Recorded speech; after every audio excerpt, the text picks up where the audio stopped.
at my Green Hill estate, the Gardner family property in Brookline, Massachusetts, where I reside during the warm months of each year.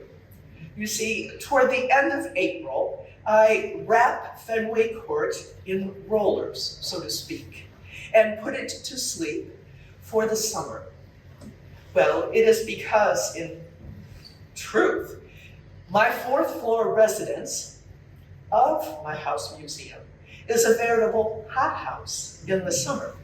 It is true that the glass roof it nurtures my centerpiece courtyard, but it is far too warm for me to live there. So it has become a ritual these past few decades. Jack and I started that back when we were residing on Beacon Street in Boston, where from the 1st of May until just after Halloween, I reside at Green Hill, where I much prefer the country air of the 40-acre estate with the other ladies in town, where it seemed that my independence of manner and thought stirred a great deal of excitement. At first, it was really nothing that I did. It was just my being, it seemed. So my dear sister-in-law, Julia, whom I had encountered at the Anglican convent school in Paris, now my sister-in-law, recommended if I could have a good family tree done.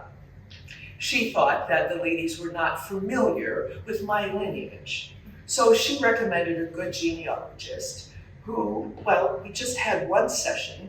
He asked a few questions, took some notes, and produced a most impressive scroll that traced my father's side, the Stuarts, back to Mary, Queen of Scots.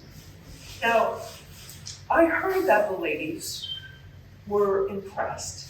Some feigned disbelief, but it did nothing to improve my social standing.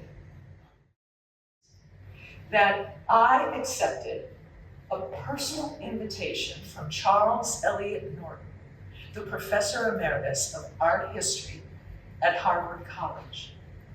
Now, Mr. Norton had a very forward-thinking scheme in which he brought together undergraduates and graduate students, as well as the public at large.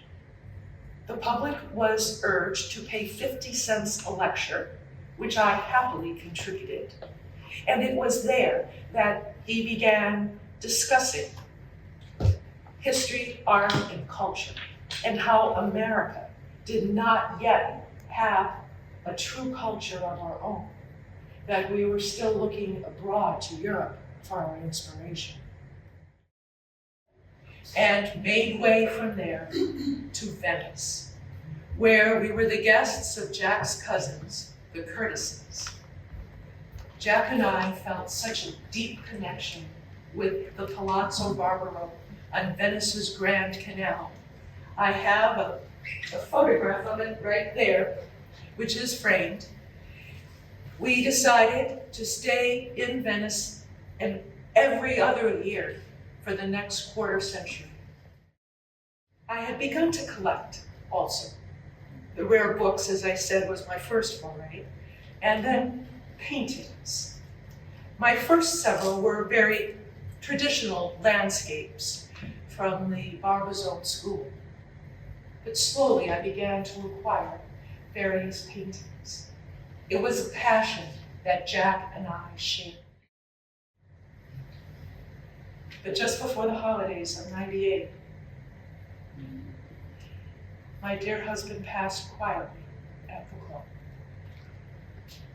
And I felt that if I were to mourn for him, as I had our young son 4 decades before, that I might not ever return. So after the necessary arrangements, I rang up my architect, Mr. Willard Sears, and informed him that I was ready to proceed. Yes, the grand opening was January 1st, 1903, with select members of the Boston Symphony Orchestra. After the concert of 45 minutes sharp, the court doors opened, and there was the spectacle in midwinter Boston with all of these plumes at the centerpiece courtyard. The courtyard was anchored by 4 fir tree ferns, as well as there will be changing seasonal displays, 6 every 2 months throughout the year. And I must say that the opening of my house museum began a new chapter in my life.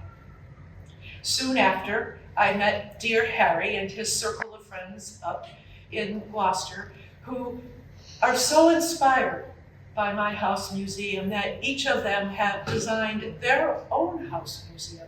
And this year, Harry will launch the founding of the Society for the Preservation of New England Antiquities. I believe it shall transition its name to Historic New England, but it started in 1910.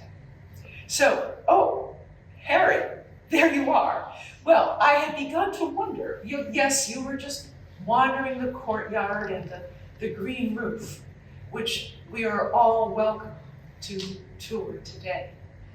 But before we do, perhaps some of you have questions, comments, or other concerns that you wish to address. So I open the floor to all of you.